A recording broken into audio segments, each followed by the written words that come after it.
এমন কোনো কাজ করিনি যেটার জন্য আমার এই ধরনের একটা নিষেধাজ্ঞা পেতে হবে। গত সোমবার মার্কিন যুক্তরাষ্ট্র বাংলাদেশের সাবেক সেনাপ্রধান জেনারেল আজিজ আহমেদের বিরুদ্ধে স্যাংশন দিয়েছে। পররাষ্ট্র দপ্তরের মুখপাত্র ম্যাথিউ মিলার এক বিবৃতির মাধ্যমে এই নিষেধাজ্ঞার কথা আনুষ্ঠানিকভাবে ঘোষণা করেন। এই নিষেধাজ্ঞার পর জেনারেল আজিজ আহমেদ তার বিরুদ্ধে সমস্ত অভিযোগ অস্বীকার করেছেন। তিনি বলেছেন যে তিনি বিজেপির মহাপরিচালক থাকা অবস্থায় বা সেনাপ্রধান থাকা অবস্থায় তার ভাইদেরকে ব্যবসা পাইয়ে দেওয়ার জন্য কোনো রকম অবৈধ কর্মতৎপরতা করেননি। এ বিষয়টি তিনি চ্যালেঞ্জ করেছেন। তবে ক্ষমতাসীন আওয়ামী লীগ আজিজ আহমেদের এ বিষয়ে তাদের অবস্থান সুস্পষ্ট করেছে। সরকার আজিজ আহমেদ বা অন্য কোনো দুর্নীতিবাজদের দুর্নীতির বিরুদ্ধে অভিযুক্তদের দায় নেবে না। আজ পররাষ্ট্রমন্ত্রী ঢাকা রিপোর্টার্স ইউনিটির এক অনুষ্ঠানে সুস্পষ্টভাবে জানিয়ে দিয়েছেন যে মার্কিন যুক্তরাষ্ট্র আজিজ আহমেদের বিষয়টি তাদেরকে আগে থেকে অবহিত করেছিল। সরকার বিষয়টি জানত এবং সরকারের এ ব্যাপারে যে কোনো অবস্থান নেই তাও মার্কিন যুক্তরাষ্ট্রকে সুস্পষ্ট করে দেওয়া হয়েছিল।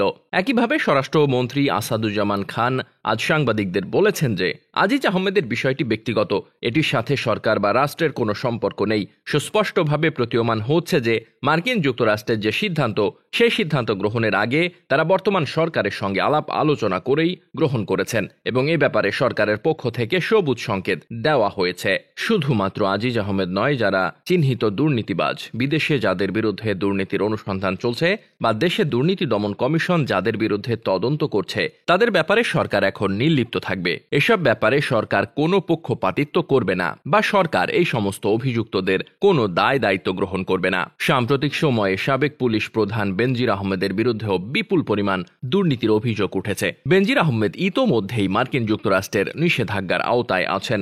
র্যাবের মহাপরিচালক থাকা অবস্থায় একটি বিচার বহির্ভূত হত্যাকাণ্ডের কারণে 2021 সালে তার বিরুদ্ধে নিষেধাজ্ঞা আরোপ করা হয়। এই নিষেধাজ্ঞা মাথায় নিয়ে তিনি জাতিসংঘে একটি পুলিশ সম্মেলনে যোগদান করেছেন। বর্তমানে তিনি অবসর জীবন যাপন করছেন। সাম্প্রতিক সময় তার বিরুদ্ধে ব্যাপক দুর্নীতির অভিযোগ গণমাধ্যমে প্রকাশিত হয়েছে। যদিও সেই অভিযোগের বিরুদ্ধে তিনি আত্মপক্ষ সমর্থনের সুরে কিছু বক্তব্য উপস্থাপন করেছেন, কিন্তু সেই সমস্ত বক্তব্য কোনোটি তার দুর্নীতিকে খাটো করে না, বরং এই সমস্ত বক্তব্যের মাধ্যমে এক ধরনের কৈফিয়ত এবং স্বীকৃতি রয়েছে বলে রাজনৈতিক বিশ্লেষকরা মনে করেন। এরকম একটি বাস্তবতায় আদালতের নির্দেশে দুর্নীতি দমন কমিশন বেনজির আহমেদের বিরুদ্ধেও এখন তদন্ত করছে। এই তদন্ত যেন নিরপেক্ষ এবং নির্মমভাবে হয় সে ব্যাপারেও সরকারের উচ্চ পর্যায় থেকে নির্দেশনা দেওয়া হয়েছে বলে জানা যাচ্ছে। সরকারের দায়িত্বশীল সূত্র বলছে প্রধানমন্ত্রী শেখ হাসিনা এখন দুর্নীতির ব্যাপারে একেবারেই শূন্য সহিষ্ণু নীতিতে অবস্থান করছেন। দেশে বিদেশে যারা দুর্নীতি করবে তাদের যদি আইন অনুযায়ী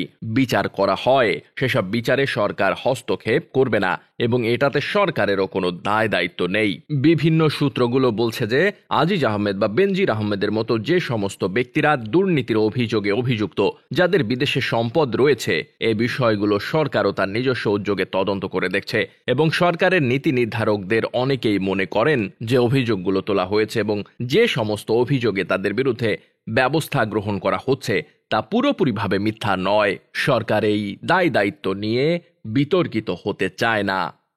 ডেস্ক রিপোর্ট, বার্তাবাজার।